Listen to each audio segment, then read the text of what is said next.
કરી ગુનો તો એ છે કે જંગલની જમીન તમારી છે અને તમને અપાવવાની છે, એની જાગૃતિ સમાજમાં લઈને આવે. ચૈતર વસાવાએ જો બીજા ભાજપના આદિવાસી નેતાઓની જેમ રૂપિયા બનાવ્યા હોત તો જેલમાં હોત કે ઘરે હોત?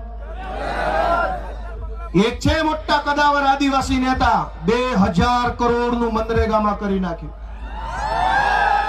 જેલમાં છે કે મેલમાં?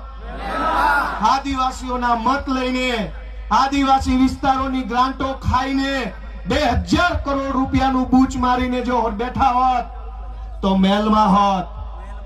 પણ જેણે આદિવાસીઓને પાય બચાવવાનું કામ કર્યું, આદિવાસી બાળકોના શિક્ષણ માટે લડાઈ લડ્યા, વિસ્થાપિતો માટે બોલ્યા, ગરીબ દીકરીઓ માટે બોલ્યા, તમામ પ્રકારની યોજનાના લાભ અપાવવા માટે બોલ્યા, એ ચૈતરભાઈને જેલમાં પૂર્યા છે. વિધાનસભામાં આજની તારીખમાં